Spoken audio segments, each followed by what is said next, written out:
ಓಂ ಶಾಂತಿ. ಇಂದಿನ ಮುರಳಿಯ ದಿನಾಂಕ 23/12/2023. ಬಾಬ್ ದಾದಾ ಮಧುಬನ. ಬಾಬಾ ತಿಳಿಸ್ತಾರೆ, ಮಧುರ ಮಕ್ಕಳೇ, ತಮ್ಮ ಕುಲದ ಹೆಸರು ಸದಾ ನೆನ್ಪಿಟ್ಕೊಂಡಿರಬೇಕು. ಸರ್ ನೇಮನ್ನ ನೀವು ಈಶ್ವರಿಯ ಸಂತಾನರಾಗಿದ್ದೀರಾ. ನಿಮ್ಮದು ಈಶ್ವರಿಯ ಕುಲ ಆಗಿದೆ. ನೀವು ದೇವತೆಗಳಿಗಿಂತಲೂ ಶ್ರೇಷ್ಠ ಆಗಿದ್ದೀರಾ. ನಿಮ್ಮ ನಡವಳಿಕೆ ಬಹಳ ಶ್ರೇಷ್ಠವಾಗಿ ಇರಬೇಕು.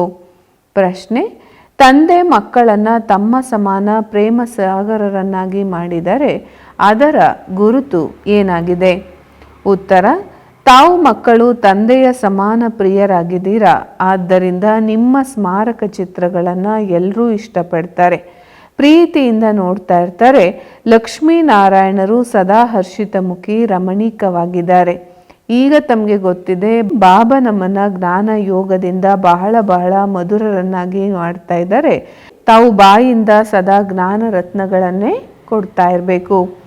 ಗೀತೆ: ತಾವು ಪ್ರೀತಿಯ ಸಾಗರರಾಗಿದ್ದೀರಿ. ಓಂ ಶಾಂತಿ. ತಾವು ಪ್ರೀತಿಯ ಸಾಗರ ಅಂತ ಯಾರ ಮಹಿಮೆಯನ್ನು ಆಡ್ತಾರೆ? ಇದು ಯಾವುದೇ ಮನುಷ್ಯರ ಮಹಿಮೆ ಅಲ್ಲ. ತಾವು ಪ್ರೀತಿ, ಶಾಂತಿ ಹಾಗೂ ಪವಿತ್ರತೆಯ ಸಾಗರ ಅಂತ ಹೇಳಲಾಗತ್ತೆ. ಈಗ ತಾವು ಪವಿತ್ರವಾಗ್ತಾ ಇದ್ದೀರಾ. ಈ ರೀತಿ ಅನೇಕರಿದ್ದಾರೆ, ಅವರು ವಿವಾಹ ಮಾಡ್ಕೊಳ್ಳೋದೇ ಇಲ್ಲ. ಸನ್ಯಾಸತ್ವವನ್ನು ಪಡೆಯದೆ ಅನೇಕರು ಪವಿತ್ರವಾಗಿ ಇರ್ತಾರೆ. ಗೃಹಸ್ಥ ವ್ಯವಹಾರದಲ್ಲಿ ಜನಕನ ರೀತಿ ಜ್ಞಾನ ಅಂತ ಗಾಯನವೂ ಕೂಡ ಇದೆ, ಚರಿತ್ರೆನೂ ಕೂಡ ಇದೆ. ಜನಕ ಹೇಳಿದ್ರು ನಮಗೆ ಬ್ರಹ್ಮ ಜ್ಞಾನವನ್ನು ಹೇಳಿ ಅಂತ. ವಾಸ್ತವಿಕವಾಗಿ ಬ್ರಹ್ಮ ಜ್ಞಾನ ಅಂತ ಹೇಳಬೇಕು. ಪರಂಪಿತ ಪರಮಾತ್ಮ ಬಂದು ಬ್ರಹ್ಮನ ಮೂಲಕ ಬ್ರಹ್ಮ ಕುಮಾರ ಕುಮಾರಿಯರಿಗೆ ಜ್ಞಾನವನ್ನು ಕೊಡ್ತಾರೆ. ಈ ಸಮಯದಲ್ಲಿ ನಮ್ಮ ಹೆಸರು ಬ್ರಹ್ಮ ಕುಮಾರ ಕುಮಾರಿಯರು. ನಾವು ಈಶ್ವರಿಯ ಸಂತಾನರಾಗಿದ್ದೇವೆ. ನಾವು ಈಶ್ವರನ ಸಂತಾನ ಅಂತ ಎಲ್ಲರೂ ಹೇಳ್ತಾರೆ ಅಂದಮೇಲೆ, ಸಹೋದರರಾದ್ರು ಅಂದಮೇಲೆ ಮತ್ತೆ ತಮ್ಮನ್ನ ತಂದೆ ಅಂತ ಹೇಳಲಿಕ್ಕೆ ಸಾಧ್ಯ ಇಲ್ಲ. ಪಿತೃತ್ವ ಅಂತ ಅಲ್ಲ, ಭ್ರಾತೃತ್ವ ಅಂತ ಹೇಳಲಾಗುತ್ತೆ. ಒಂದಂತೂ ತಾವು ಬ್ರಹ್ಮ ಕುಮಾರ ಕುಮಾರಿಯರು ಅಂತ ಕರೆಸ್ಕೊಳ್ತೀರಾ, ಮತ್ತೊಂದು ತಾವು ಯಾರ ಕುಮಾರ ಕುಮಾರಿಯರೋ ಅವರಿಗೆ ಮಮ್ಮ ಬಾಬಾ ಅಂತ ಹೇಳಲಾಗತ್ತೆ. ಮಕ್ಕಳಿಗೆ ಗೊತ್ತಿದೆ, ನಾವು ಶಿವ ತಂದೆಯ ಮೊಮ್ಮಕ್ಕಳು, ಬ್ರಹ್ಮ ಕುಮಾರ ಕುಮಾರಿಯರಾಗಿದ್ದೇವೆ. ಭಾರತದಲ್ಲಿ ಅನೇಕ ವೇದ, ಶಾಸ್ತ್ರ, ಪುರಾಣ ಮುಂತಾದವುಗಳೆಲ್ಲವನ್ನ ಓದ್ತಾರೆ. ಸರ್ವಶಾಸ್ತ್ರಮಯಿ ಶಿರೋಮಣಿ ಭಗವದ್ಗೀತೆಯಾಗಿದೆ. ಗೀತೆಯಿಂದ ಸತ್ಯಯುಗದ ಸ್ಥಾಪನೆ ಆಗತ್ತೆ. ಗೀತೆಯ ಜ್ಞಾನವನ್ನು ಪರಂಪಿತ ಪರಮಾತ್ಮ ನೀಡ್ತಾರೆ. ನೀವೆಲ್ಲ ಜ್ಞಾನ ನದಿಗಳು, ಜ್ಞಾನ ಸಾಗರನಿಂದ ಬರುವಂತಹವರು. ನೀರಿನ ಗಂಗೆಯಿಂದ ಪಾವನರಾಗುವ ಜ್ಞಾನ ಸಿಗತ್ತಾ? ಸದ್ಗತಿ ಅಂದ್ರೇನೆ ಪಾವನರಾಗೋದು. ಇದಂತೂ ತಮೋ ಪ್ರಧಾನ ಪತಿತ ಜಗತ್ತಾಗಿದೆ. ಒಂದು ವೇಳೆ ಪಾವನರಾದ್ರೆ ಇಲ್ಲಿ ಎಲ್ಲಿ ಇರೋದು? ಹಿಂತಿರುಗಿ ಹೋಗ್ಲಿಕ್ಕಂತೂ ಸಾಧ್ಯ ಇಲ್ಲ, ನಿಯಮನೂ ಇಲ್ಲ. ಎಲ್ಲರೂ ಪುನರ್ಜನ್ಮವನ್ನು ಪಡೆದು ತಮೋ ಪ್ರಧಾನರು ಆಗಲೇಬೇಕಾಗಿದೆ. ತಂದೆ ಅಂತೂ ಜ್ಞಾನ ಸಾಗರ ಆಗಿದ್ದಾರೆ. ತಾವು ಪ್ರತ್ಯಕ್ಷವಾಗಿ ಕೇಳಿಸ್ಕೊಳ್ತಾ ಇದ್ದೀರಾ. ಇದನ್ನು ಯಾರೂ ಕೂಡ ಕಾಪಿ ಮಾಡಲಿಕ್ಕೆ ಸಾಧ್ಯ ಇಲ್ಲ. ನಾವು ಕೂಡ ಅದೇ ಜ್ಞಾನವನ್ನು ಕೊಡ್ತೇವೆ ಅಂತ ಭಲೆ ಕೆಲವರು ಹೇಳ್ತಾರೆ, ಆದರೆ ಇಲ್ಲ. ಇಲ್ಲಿ ಯಾರಿಗೆ ಜ್ಞಾನ ಸಿಕ್ಕಿದ್ರೂ ಕೂಡ ಅವರು ಬ್ರಹ್ಮ ಕುಮಾರ ಕುಮಾರಿಯರು ಅಂತ ಹೇಳಿಸ್ಕೊಳ್ತಾರೆ. ಮತ್ಯಾವುದೇ ಸಂಸ್ಥೆಯಲ್ಲಿನೂ ಕೂಡ ಬ್ರಹ್ಮ ಕುಮಾರ ಕುಮಾರಿಯರು ಅಂತ ಕರೆಸ್ಕೊಳ್ಳೋದಿಲ್ಲ. ಭಲೆ ಇದೇ ರೀತಿಯಾಗಿರುವ ವಸ್ತ್ರವನ್ನು ತೊಡ್ಬೋದು, ಇದೇ ರೀತಿ ನಿಮ್ಮ ರೀತಿ ವಸ್ತ್ರವನ್ನು ತೊಡ್ಬೋದು, ಆದರೆ ನಾವು ಬ್ರಹ್ಮನ ಮಕ್ಕಳು ಅಂತ ಅವರು ಹೇಗೆ ಹೇಳಲಿಕ್ಕೆ ಸಾಧ್ಯ? ನಾನು ಇವರಿಗೆ ಬ್ರಹ್ಮ ಅಂತ ಹೆಸರಿಟ್ಟಿದ್ದೇನೆ, ಇವರಿಗೆ ತಿಳಿಸ್ತೇನೆ, ನಿಮಗೂ ಕೂಡ ಹೇಳ್ತೇನೆ, ನೀವು ಬ್ರಹ್ಮ ಕುಮಾರ ಕುಮಾರಿಯರು ನಿಮ್ಮ ಜನ್ಮವನ್ನು ತಿಳ್ಕೊಂಡಿಲ್ಲ. ಆದರೆ ನನಗೆ ಗೊತ್ತಿದೆ, ಈಗ ಸಂಗಮ ಯುಗದಲ್ಲಿ ಪಾದ ಹಾಗೂ ಶಿಕೆ ಇದೆ. ಇದರಿಂದ ಹಳೆಯ ಪ್ರಪಂಚ ಪರಿವರ್ತನೆಯಾಗಿ ಹೊಸದಾಗತ್ತೆ. ಸತ್ಯಯುಗ, ತ್ರೇತಾಯುಗ, ದ್ವಾಪರ ಯುಗ, ಕಲಿಯುಗ, ಸೃಷ್ಟಿ ವೃದ್ಧಿ ಆಗ್ತಾ ಇರತ್ತೆ. ಈಗಂತೂ ಅಂತ್ಯವಾಗಿದೆ. ಪ್ರಪಂಚ ಪರಿವರ್ತನೆಯಾಗಿ ಹೊಸದು ಆಗಲೇಬೇಕಾಗಿದೆ. ತಂದೆನೇ ಬಂದು ತ್ರಿಕಾಲದರ್ಶಿಯನ್ನಾಗಿ ಮಾಡ್ತಾರೆ. ಅವರು ಪ್ರೀತಿಯ ಸಾಗರ ಆಗಿದ್ದಾರೆ ಅಂದಮೇಲೆ ಆ ರೀತಿ ಪ್ರಿಯರನ್ನಾಗಿ ಮಾಡ್ತಾರೆ. ಲಕ್ಷ್ಮೀ ನಾರಾಯಣರನ್ನ ನೋಡಿ ಎಷ್ಟೊಂದು ಆಕರ್ಷಣೆ ಇದೆ. ಲಕ್ಷ್ಮೀನಾರಾಯಣರ ಚಿತ್ರದಲ್ಲಿ ಎಷ್ಟು ರಮಣೀಕತೆ ಹರ್ಷಿತ ಮುಖತೆಯನ್ನು ನೋಡ್ತೀರೋ ಅಷ್ಟು ರಾಮ ಸೀತೆಯರ ಚಿತ್ರದಲ್ಲಿ ನೋಡೋದಿಲ್ಲ. ಲಕ್ಷ್ಮೀನಾರಾಯಣರ ಚಿತ್ರವನ್ನು ನೋಡ್ತಿದ್ದಂತೆ ಖುಷಿಯಾಗತ್ತೆ. ರಾಧೆ ಕೃಷ್ಣರ ಮಂದಿರಕ್ಕೆ ಹೋಗೋದ್ರಿಂದ ಅಷ್ಟು ಖುಷಿಯಾಗೋದಿಲ್ಲ. ಲಕ್ಷ್ಮೀನಾರಾಯಣರಿಗೆ ರಾಜ್ಯ ಭಾಗ್ಯ ಇತ್ತು. ಈ ಮಾತುಗಳನ್ನು ಜಗತ್ತು ತಿಳ್ಕೊಂಡೇ ಇಲ್ಲ. ತಮಗೆ ಗೊತ್ತಿದೆ ಬಾಬಾ ನಮ್ಮನ್ನು ಬಹಳ ಮಧುರನಾಗಿ ಮಾಡ್ತಾರೆ ಅಂತ. ಲಕ್ಷ್ಮೀನಾರಾಯಣರಿಗೆ ಜ್ಞಾನ ಸಾಗರ ಅಂತ ಕರೀಲಿಕ್ಕೆ ಸಾಧ್ಯ ಇಲ್ಲ. ಅವರು ಈ ಜ್ಞಾನ ಯೋಗದಿಂದ ಈ ರೀತಿ ಆಗಿದ್ದಾರೆ. ಈಗ ತಾವೂ ಕೂಡ ಅದೇ ರೀತಿ ಆಗ್ತಾ ಇದ್ದೀರಾ. ಒಂದು ಜಗತ್ತಾಗಲಿ ಒಂದು ರಾಜ್ಯ ಆಗಲಿ ಅಂತ ಮನುಷ್ಯರು ಬಯಸ್ತಾರೆ. ಹಿಂದೊಮ್ಮೆ ಖಂಡಿತ ಒಂದೇ ರಾಜ್ಯ ಇತ್ತು ಅಂತ ನೆನಪಿಸ್ತಾರೆ. ಆದರೆ ಎಲ್ಲರೂ ಸೇರಿ ಒಂದಾಗೋದಿಲ್ಲ. ಅಲ್ಲಿ ಬಹಳ ಕಡಿಮೆ ಮನುಷ್ಯರಿದ್ರು. ತಮಗೆ ಗೊತ್ತಿದೆ ನಾವು ಈಶ್ವರನ ಸಂತಾನರಾಗಿದ್ದೇವೆ. ಈಶ್ವರ ಎಲ್ಲ ಕಡೆ ಇದ್ದಾರೆ ಅಂತ ಹೇಳ್ತಾರೆ. ಆದರೆ ಎಲ್ಲ ಕಡೆ ಆತ್ಮ ಇದೆ ಅಂತ ಹೇಳ್ಬೋದು. ಆತ್ಮ ಅಂತೂ ಸರ್ವವ್ಯಾಪಿಯಾಗಿದೆ. ಎಲ್ಲರಲ್ಲಿ ಆತ್ಮವಿದೆ, ಎಲ್ಲರಲ್ಲಿ ಪರಮಾತ್ಮ ಇದ್ದಾರೆ ಅಂತ ಹೇಳಲಿಕ್ಕೆ ಸಾಧ್ಯ ಇಲ್ಲ. ಅಂದಮೇಲೆ ಪ್ರತಿಜ್ಞೆ ಮಾಡೋ ಮಾತೇನಿದೆ? ಒಂದು ವೇಳೆ ನಮ್ಮಲ್ಲಿ ಪರಮಾತ್ಮ ಇದ್ದರೆ ಯಾರ ಮೇಲೆ ಆಣೆ ಇಡೋದು? ನಾವು ಒಂದು ವೇಳೆ ಉಲ್ಟಾ ಕರ್ಮವನ್ನು ಮಾಡಿದ್ರೆ ಪರಮಾತ್ಮ ಶಿಕ್ಷೆಯನ್ನು ಕೊಡ್ತಾರೆ. ಈಗ ತಾವು ಸಾಕಾರದಲ್ಲಿದ್ದೀರಾ. ಹೇಗೆ ಆತ್ಮವನ್ನು ಈ ನೇತ್ರಗಳಿಂದ ನೋಡಲಿಕ್ಕೆ ಸಾಧ್ಯ ಇಲ್ಲ ಅಂದಮೇಲೆ ಪರಮಾತ್ಮನನ್ನು ಹೇಗೆ ನೋಡ್ತೀರಾ? ನಮ್ಮಲ್ಲಿ ಆತ್ಮ ಇದೆ ಅಂತ ಅನುಭವ ಮಾಡ್ತಾರೆ. ಪರಮಾತ್ಮನ ಸಾಕ್ಷಾತ್ಕಾರ ಆಗಲಿ ಅಂತ ಹೇಳ್ತಾರೆ. ಆದರೆ ಆತ್ಮನನ್ನೇ ನೋಡಲಿಕ್ಕೆ ಸಾಧ್ಯ ಇಲ್ಲ ಅಂದಮೇಲೆ ಪರಮಾತ್ಮನನ್ನು ಹೇಗೆ ನೋಡ್ತೀರಾ? ಆತ್ಮವೇ ಪುಣ್ಯಾತ್ಮ ಪಾಪಾತ್ಮ ಆಗತ್ತೆ. ಈ ಸಮಯದಲ್ಲಿ ಪಾಪಾತ್ಮವಾಗಿದೆ. ತಾವು ಬಹಳ ಪುಣ್ಯ ಮಾಡಿದ್ದೀರಾ.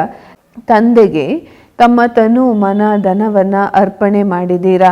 ಈಗ ಪಾಪಾತ್ಮರಿಂದ ಪುಣ್ಯಾತ್ಮರಾಗ್ತಾ ಇದ್ದೀರಾ. ಶಿವ ತಂದೆಗೆ ತನು ಮನ ಧನವನ್ನು ಅರ್ಪಣೆ ಮಾಡ್ತೀರಾ.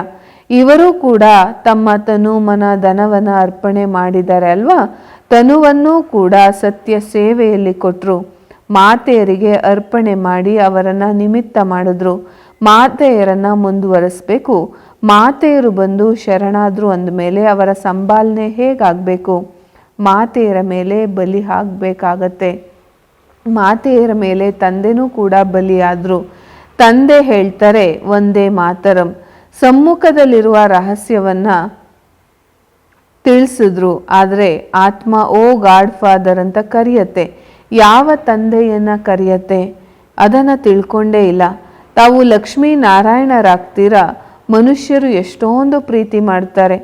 ಈಗ ನಾವು ಈಶ್ವರಿಯ ಕುಲದವರು ಆಗಿದ್ದೇವೆ. ಮೊದಲು ಆಸುರಿ ಕುಲದವರಾಗಿದ್ವಿ ಅಂತ ನೀವು ಹೇಳ್ತೀರಾ. ಬ್ರಾಹ್ಮಣರ ಹೆಸರೇ ಆಗಿದೆ ಈಶ್ವರಿಯ ಸಂತಾನರು. ಬಾಪು ಗಾಂಧೀಜಿಯವರು ಕೂಡ ರಾಮರಾಜ್ಯ ಬೇಕು ಅಂತ ಬಯಸ್ತಾ ಇದ್ರು. ಹೊಸ ಭಾರತದಲ್ಲಿ ಹೊಸ ರಾಜ್ಯ ಇರಲಿ, ವಿಶ್ವದ ಸರ್ವಾಧಿಕಾರ ಸರ್ಕಾರವಾಗಲಿ ಅಂತ ಬಯಸ್ತಾ ಇದ್ರು. ಇದನ್ನು ಬೇಹದ್ದಿನ ತಂದೆನೇ ಮಾಡಲಿಕ್ಕೆ ಸಾಧ್ಯ ಆಗತ್ತೆ. ತಂದೆ ಹೇಳ್ತಾರೆ ನಾನು ವಿಶ್ವದ ಸರ್ವಶಕ್ತಿವಂತ ಆಗಿದ್ದೇನೆ, ಸರ್ವಶ್ರೇಷ್ಠ ನಿರಾಕಾರನಾಗಿದ್ದೇನೆ. ಬ್ರಹ್ಮ ವಿಷ್ಣು ಶಂಕರರು ನಮ್ಮ ರಚನೆಯಾಗಿದ್ದರೆ ಭಾರತ ಶಿವಾಲಯ ಸಂಪೂರ್ಣ ನಿರ್ವಿಕಾರಿಯಾಗಿತ್ತು. ಈಗ ಸಂಪೂರ್ಣ ವಿಕಾರಿಯಾಗ್ಬಿಟ್ಟಿದೆ. ಸಂಪೂರ್ಣ ನಿರ್ವಿಕಾರಿಗಳು ಕೂಡ ಇಲ್ಲೇ ಇರ್ತಾರೆ ಅನ್ನೋದು ಕೂಡ ತಿಳ್ಕೊಂಡಿಲ್ಲ. ಒಂದೇ ವಿಶ್ವವಾಗಲಿ ಒಂದೇ ಸರ್ವಾಧಿಕಾರಿ ರಾಜ್ಯ ಆಗಲಿ ಅಂತ ಬಯಸ್ತಾರೆ. ಪರಮಾತ್ಮ ವಿಶ್ವದ ಸರ್ವಶಕ್ತಿವಂತ ದೈವಿ ಲಕ್ಷ್ಮೀನಾರಾಯಣರ ರಾಜ್ಯವನ್ನು ಸ್ಥಾಪನೆ ಮಾಡ್ತಾ ಇದ್ದಾರೆ. ಇನ್ನುಳಿದ ಎಲ್ಲವುದರ ವಿನಾಶ ಸಮ್ಮುಖದಲ್ಲಿದೆ. ಇಷ್ಟೊಂದು ನಶೆ ಇರಬೇಕಾಗಿದೆ. ಇಲ್ಲಿಂದ ಮನೆಗೆ ಹೋದರೆ ಮೂರ್ಛಿತರಾಗ್ಬಿಡ್ತಾರೆ. ಸಂಜೀವಿನಿ ಮೂಲಿಕೆಯ ಕತೆ ಇದೆ ಅಲ್ವಾ? ಆದರೆ ಇದು ಮನ್ಮನಾಭವದ ಜ್ಞಾನ ಮೂಲಿಕೆಯಾಗಿದೆ. ದೇಹಾಭಿಮಾನದಲ್ಲಿ ಬರೋದ್ರಿಂದ ಮಾಯೆಯ ಪೆಟ್ಟು ಬೀಳತ್ತೆ. ಆತ್ಮಾಭಿಮಾನಿ ಆಗೋದ್ರಿಂದ ಪೆಟ್ಟು ಬೀಳೋದಿಲ್ಲ. ನಾವು ಶಿವ ತಂದೆಯಿಂದ ಆಸ್ತಿಯನ್ನು ಪಡಿತೇವೆ. ಇದು ಬ್ರಹ್ಮನ ಅಂತಿಮ ಜನ್ಮವಾಗಿದೆ. ಅವರು ಕೂಡ ಆಸ್ತಿಯನ್ನು ಪಡೀತಾರೆ. ದೈವಿ ವಿಶ್ವದ ರಾಜ್ಯ ಭಾಗ್ಯ ಪರಂಪಿತ ಪರಮಾತ್ಮನ ಜನ್ಮಸಿದ್ಧ ಅಧಿಕಾರ ಆಗಿದೆ. ತಾವು ಮಕ್ಕಳಲ್ಲಿ ದೈವಿ ನಡವಳಿಕೆ ಇರಬೇಕು. ತಾವು ಬ್ರಾಹ್ಮಣರು ದೇವತೆಗಳಿಗಿಂತಲೂ ಶ್ರೇಷ್ಠರಾಗಿದ್ದೀರಾ. ತಾವು ಬಹಳ ಮಧುರವಾಗಿ ಮಾತನಾಡಬೇಕು. ಭಾಷಣ ಮುಂತಾದವುಗಳಲ್ಲಿ ಮಾತನಾಡಬೇಕಾಗತ್ತೆ. ಬಾಕಿ ವ್ಯರ್ಥ ಮಾತುಗಳಲ್ಲಿ ಹೋಗಬಾರ್ದು. ಬಾಯಿಂದ ಸದಾ ಜ್ಞಾನ ರತ್ನಗಳೇ ಹೊರ ಬರ್ತಾ ಇರಬೇಕು. ಬಲೆ ಈ ನೇತ್ರಗಳಿವೆ, ಆದರೆ ಸ್ವರ್ಗವನ್ನು ಮತ್ತು ಮೂಲವತನವನ್ನು ನೋಡಿ. ಜ್ಞಾನದ ನೇತ್ರ ಆತ್ಮಕ್ಕೆ ಪ್ರಾಪ್ತಿಯಾಗತ್ತೆ. ಆತ್ಮ ಕರ್ಮೇಂದ್ರಿಯಗಳ ಮೂಲಕ ಓದುತ್ತೆ. ಹೇಗೆ ವಿಸ್ಡಮ್ ಟೂತ್ ಇರುತ್ತೆ ಅಲ್ವಾ, ಅಂದರೆ ಬುದ್ಧಿವಂತಿಕೆಯ ಹಲ್ಲು ಅಂತ ಹೇಳಲಾಗತ್ತೆ. ಹಾಗೇನೆ ತಮಗೆ ಜ್ಞಾನದ 3ನೇ ನೇತ್ರ ಸಿಕ್ಕಿದೆ. ತಂದೆ ಬಂದು ಆಸ್ತಿಯನ್ನ ಬ್ರಾಹ್ಮಣರಿಗೆ ಕೊಡ್ತಾರೆ, ಶೂದ್ರರಿಗೆ ಕೊಡ್ತಾರಾ? 3ನೇಯ ನೇತ್ರ ಆತ್ಮಕ್ಕೆ ಸಿಗುತ್ತೆ. ಜ್ಞಾನ ನೇತ್ರದ ವಿನಃ ಸರಿ ತಪ್ಪನ್ನ ಅರ್ಥ ಮಾಡ್ಕೊಳ್ಳಿಕ್ಕೆ ಸಾಧ್ಯ ಇಲ್ಲ. ರಾವಣ ತಪ್ಪು ದಾರಿಯಲ್ಲಿಯೇ ನಡೆಸ್ತಾನೆ. ಶಿವ ತಂದೆ ಸರಿಯಾದ ಮಾರ್ಗದಲ್ಲಿ ನಡೆಸ್ತಾರೆ. ಸದಾ ಪರಸ್ಪರದಲ್ಲಿ ಗುಣಗಳನ್ನೇ ನೋಡಬೇಕು. ಗುಣಗಳಿಗೆ ಬದಲು ಅವಗುಣಗಳನ್ನು ನೋಡಬಾರ್ದಾಗಿದೆ. ನೋಡಿ, ಡಾಕ್ಟರ್ ನಿರ್ಮಲಾರವರು ಇದ್ದಾರೆ ಅಲ್ವಾ, ಅವರ ಸ್ವಭಾವ ಬಹಳ ಮಧುರವಾಗಿದೆ. ಶಾಂತ ಚಿತ್ತ ಇರ್ತಾರೆ. ಕಡಿಮೆ ಮಾತನಾಡೋದನ್ನು ಅವರನ್ನು ನೋಡಿ ಕಲಿಬೇಕು. ಬಹಳ ಬುದ್ಧಿವಂತಿಕೆ ಹಾಗೂ ಮಧುರ ಮಗುವಾಗಿದ್ದಾರೆ. ಶಾಂತಿಯಲ್ಲಿ ಕುಳಿತುಕೊಳ್ಳುವಂತಹ ಘನತೆ ಇರಬೇಕು. ಸ್ವಲ್ಪ ಸಮಯ ನೆನಪು ಮಾಡಿದ್ರೆ ಮತ್ತೆ ಇಡೀ ದಿನ ಹಾಗೇನೆ ಶಕ್ತಿ ಬರುತ್ತೆ ಅಂತ ಅಲ್ಲ. ನೆನಪು ಮಾಡಿದ್ರೆ ತಂದೆಗೂ ಕೂಡ ಬಹಳ ಖುಷಿಯಾಗತ್ತೆ. ಅಂತಹ ಸ್ಥಿತಿಯನ್ನು ಯಾರಲ್ಲಾದರೂ ನೋಡಿದ್ರೆ ಅವರನ್ನು ಕೂಡ ಅಶರೀರಿಯನ್ನಾಗಿ ಮಾಡ್ತಾರೆ. ಅಶರೀರಿಗಳಾಗ್ತಾರೆ, ಶಾಂತವಾಗ್ತಾರೆ. ಕೇವಲ ಶಾಂತಿಯಲ್ಲಿ ಕುಳಿತುಕೊಳ್ಳೋದು ಯಾವುದೇ ಸುಖ ಅಂತೂ ಇಲ್ಲ. ಅದು ಅಲ್ಪ ಕಾಲದ ಸುಖವಾಗಿದೆ. ಶಾಂತವಾಗಿ ಕುಳಿತುಕೊಂಡ್ರೆ ಕರ್ಮವನ್ನು ಹೇಗೆ ಮಾಡ್ತಾರೆ? ಯೋಗದಿಂದಲೇ ವಿಕರ್ಮ ವಿನಾಶ ಆಗತ್ತೆ. ಸತ್ಯ, ಸುಖ, ಶಾಂತಿ ಅಂತೂ ಇಲ್ಲಿರಲಿಕ್ಕೆ ಸಾಧ್ಯ ಇಲ್ಲ. ಇಲ್ಲಿ ಪ್ರತಿಯೊಂದು ವಸ್ತುನೂ ಕೂಡ ಅಲ್ಪ ಕಾಲಕ್ಕೋಸ್ಕರ ಆಗಿದೆ. ಒಳ್ಳೆಯದು. ರಾತ್ರಿ ಕ್ಲಾಸ್ 9:04:68. ಇತ್ತೀಚಿನ ದಿನಗಳಲ್ಲಿ ವಿಶ್ವದಲ್ಲಿ ಶಾಂತಿ ಹೇಗೆ ನೆಲೆಸುತ್ತೆ ಅನ್ನೋ ಸಮ್ಮೇಳನಗಳನ್ನು ಮಾಡ್ತಿರ್ತಾರೆ. ಅವ್ರಿಗೆ ಹೇಳಬೇಕು, ನೋಡಿ, ಸತ್ಯಯುಗದಲ್ಲಿ ಒಂದೇ ಧರ್ಮ, ಒಂದೇ ರಾಜ್ಯ, ಅದ್ವೈತ ಧರ್ಮ ಇತ್ತು. ಜಗಳ ಆಡಲಿಕ್ಕೆ ಬೇರೆ ಯಾವುದೇ ಧರ್ಮ ಇರಲಿಲ್ಲ. ರಾಮ ರಾಜ್ಯ ಇತ್ತು. ಆಗಲೇ ವಿಶ್ವದಲ್ಲಿ ಶಾಂತಿ ಇತ್ತು. ತಾವು ವಿಶ್ವದಲ್ಲಿ ಶಾಂತಿ ಆಗಲಿ ಅಂತ ಬಯಸ್ತೀರಾ? ಅದು ಸತ್ಯಯುಗದಲ್ಲಿತ್ತು. ನಂತರ ಅನೇಕ ಧರ್ಮಗಳು ಆಗಿದ್ದರಿಂದ ಅಶಾಂತಿಯಾಯಿತು. ಆದರೆ ಅರ್ಥವಾಗುವವರಿಗೆ ಶ್ರಮ ಪಡಬೇಕು. ಮುಂದೆ ಹೋದಂತೆ ಪತ್ರಿಕೆಗಳಲ್ಲಿಯೂ ಕೂಡ ಬರುತ್ತೆ. ನಂತರ ಈ ಸನ್ಯಾಸಿ ಮುಂತಾದವರ ಕಿವಿಗಳು ತೆರೀತವೆ. ಇದಂತೂ ತಮಗೆ ಗೊತ್ತಿದೆ. ನಮ್ಮ ರಾಜಧಾನಿ ಸ್ಥಾಪನೆ ಆಗ್ತಾ ಇದೆ ಅನ್ನೋ ನಶೆನೂ ಇದೆ. ಮ್ಯೂಸಿಯಂನ ಶೋ ಮಾಡೋದನ್ನು ನೋಡಿ ಬಹಳ ಮಂದಿ ಬರ್ತಾರೆ. ಒಳಗೆ ಬಂದು ಆಶ್ಚರ್ಯ ಪಡ್ತಾರೆ. ಹೊಸ ಹೊಸ ಚಿತ್ರಗಳ ಬಗ್ಗೆ ಹೊಸ ಹೊಸ ತಿಳುವಳಿಕೆಯನ್ನು ಹೇಳ್ತಾರೆ. ಇದಂತೂ ಮಕ್ಕಳಿಗೆ ಗೊತ್ತಿದೆ. ಈ ಯೋಗ ಮುಕ್ತಿ, ಜೀವನ್ ಮುಕ್ತಿಗಾಗಿ ಇದೆ. ಇದನ್ನು ಮನುಷ್ಯರ್ಯಾರೂ ಕೂಡ ಕಲಿಸ್ಲಿಕ್ಕೆ ಸಾಧ್ಯ ಇಲ್ಲ. ಇದನ್ನೂ ಕೂಡ ಬರಿಬೇಕು. ಪರಮಾತ್ಮನ ವಿನಃ ಯಾರೂ ಕೂಡ ಮುಕ್ತಿ, ಜೀವನ್ ಮುಕ್ತಿಗಾಗಿ ಯೋಗವನ್ನು ಕಲಿಸ್ಲಿಕ್ಕೆ ಸಾಧ್ಯ ಇಲ್ಲ. ಸರ್ವರ ಸದ್ಗತಿದಾತ ಒಬ್ಬರೇ ಆಗಿದ್ದಾರೆ. ಇದನ್ನು ಸ್ಪಷ್ಟಪಡಿಸಿ ಬರಿಬೇಕು. ಅದನ್ನು ಮನುಷ್ಯರು ಓದುವಂತಿರಬೇಕು. ಸನ್ಯಾಸಿಗಳು ಏನನ್ನ ಕಲಿಸ್ಬೋದು? ಯೋಗ ಯೋಗ ಅಂತ ಹೇಳ್ತಾ ಇರ್ತಾರೆ. ವಾಸ್ತವದಲ್ಲಿ ಯೋಗವನ್ನು ಯಾರೂ ಕೂಡ ಕಲಿಸ್ಲಿಕ್ಕೆ ಸಾಧ್ಯ ಇಲ್ಲ. ಒಬ್ಬ ತಂದೆಯದ್ದೇ ಮಹಿಮೆಯಾಗಿದೆ. ವಿಶ್ವದಲ್ಲಿ ಶಾಂತಿಯನ್ನು ಸ್ಥಾಪನೆ ಮಾಡೋದು ಹಾಗೂ ಮುಕ್ತಿ, ಜೀವನ್ ಮುಕ್ತಿಯನ್ನು ಕೊಡೋದು ತಂದೆಯ ಕರ್ತವ್ಯವಾಗಿದೆ. ಹೀಗೆ ವಿಚಾರ ಸಾಗರ ಮಂಥನ ಮಾಡಿ ವಿಚಾರಗಳನ್ನು ತಿಳಿಸ್ಬೇಕು. ಈ ರೀತಿ ಬರೀಬೇಕು. ಮನುಷ್ಯರಿಗೆ ಆ ಮಾತುಗಳು ಸರಿ ಅನ್ನಿಸ್ತಾ ಇರಬೇಕು. ಈ ಪ್ರಪಂಚ ಅಂತೂ ಪರಿವರ್ತನೆ ಆಗಲೇಬೇಕಾಗಿದೆ. ಇದಂತೂ ಮೃತ್ಯು ಲೋಕ ಆಗಿದೆ. ಹೊಸ ಪ್ರಪಂಚಕ್ಕೆ ಅಮರ ಲೋಕ ಅಂತ ಹೇಳಲಾಗತ್ತೆ.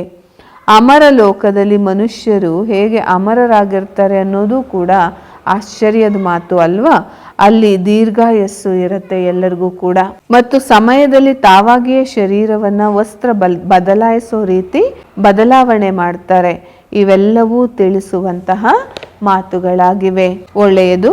ಮಧುರಾತಿ ಮಧುರ ಅಗಲಿ ಹೋಗಿ ಮರಳಿ ಸಿಕ್ಕಿರುವ ಮಕ್ಕಳ ಪ್ರತಿಯಾಗಿ ಪ್ರೀತಿಯ ಮಾತಾ ಪಿತಾ ಬಾಬ್ ದಾದಾರವರ ನೆನಪು, ಪ್ರೀತಿ ಹಾಗೂ ಸುಪ್ರಭಾತ. ಆತ್ಮಿಕ ಮಕ್ಕಳಿಗೆ ಆತ್ಮಿಕ ತಂದೆಯ ನಮಸ್ತೆ. ನಾವು ಆತ್ಮಿಕ ಮಕ್ಕಳಿಂದ ಆತ್ಮಿಕ ತಂದೆ ತಾಯಿಗೆ ನೆನಪು, ಪ್ರೀತಿ, ಸುಪ್ರಭಾತ ಹಾಗೂ ನಮಸ್ತೆ ನಮಸ್ತೆ ನಮಸ್ತೆ. ಧಾರಣೆಗಾಗಿ ಮುಖ್ಯ ಸಾರ: ತಮ್ಮ ಸ್ವಭಾವವನ್ನು ಬಹಳ ಮಧುರ ಮತ್ತು ಶಾಂತ ಚಿತ್ತ ಮಾಡಿಕೊಳ್ಬೇಕು. ಬಹಳ ಕಡಿಮೆ ಮತ್ತು ಘನತೆಯಿಂದ ಮಾತನಾಡಬೇಕು. ತನು ಮನ ಧನದಿಂದ ಬ್ರಹ್ಮ ತಂದೆಯ ಸಮಾನ ನಿಮಿತ್ತರಾಗಿರಬೇಕು. ವರದಾನ: ಜ್ಞಾನ ಮತ್ತು ಯೋಗದ ಶಕ್ತಿಯಿಂದ ಪ್ರತಿಯೊಂದು ಪರಿಸ್ಥಿತಿಯನ್ನು ಸೆಕೆಂಡ್ನಲ್ಲಿ ಪಾಸ್ ಮಾಡುವಂತಹ ಮಹಾವೀರ ಭವ. ವಿಶ್ಲೇಷಣೆ: ಮಹಾವೀರ ಅರ್ಥಾತ್ ಸದಾ ಲೈಟ್ ಮತ್ತು ಮೈಟೋಸ್. ಜ್ಞಾನ ಆಗಿದೆ ಲೈಟ್ ಮತ್ತು ಯೋಗ ಆಗಿದೆ ಮೈಟ್. ಯಾರು ಇವೆರಡೂ ಶಕ್ತಿಗಳಿಂದ ಸಂಪನ್ನವಾಗಿರ್ತಾರೆ ಅವರು ಪ್ರತಿ ಪರಿಸ್ಥಿತಿಯನ್ನು ಸೆಕೆಂಡ್ನಲ್ಲಿ ಪಾಸ್ ಮಾಡಿಬಿಡ್ತಾರೆ. ಒಂದು ವೇಳೆ ಸಮಯಕ್ಕೆ ಪಾಸ್ ಆಗದೇ ಇರೋ ಸಂಸ್ಕಾರ ಆಗತ್ತೆ ಅಂದರೆ ಅಂತಿಮದಲ್ಲಿಯೂ ಕೂಡ ಸಂಸ್ಕಾರ ಫುಲ್ ಸ್ಟಾಪ್ ಹಾಕಲಿಕ್ಕೆ ಬಿಡೋದಿಲ್ಲ. ಯಾರು ಸಮಯದಲ್ಲಿ ಫುಲ್ ಸ್ಟಾಪ್ ಆಗ್ತಾರೆ ಅವರಿಗೆ ಹೇಳಲಾಗತ್ತೆ ಪಾಸ್ ವಿತ್ ಹಾನರ್. ಧರ್ಮರಾಜನೂ ಕೂಡ ಅವರಿಗೆ ಗೌರವ ಕೊಡ್ತಾರೆ, ಹಾನರ್ ಮಾಡ್ತಾರೆ. ಸ್ಲೋಗನ್: ಯೋಗ ಅಗ್ನಿಯಿಂದ ವಿಕಾರಗಳ ಬೀಜವನ್ನು ಭಸ್ಮಗೊಳಿಸ್ತೀರಾ ಅಂದರೆ ಸಮಯದಲ್ಲಿ ಮೋಸ ಹೋಗಲಿಕ್ಕೆ ಸಾಧ್ಯ ಇಲ್ಲ. ಒಳ್ಳೆಯದು. ಓಂ ಶಾಂತಿ.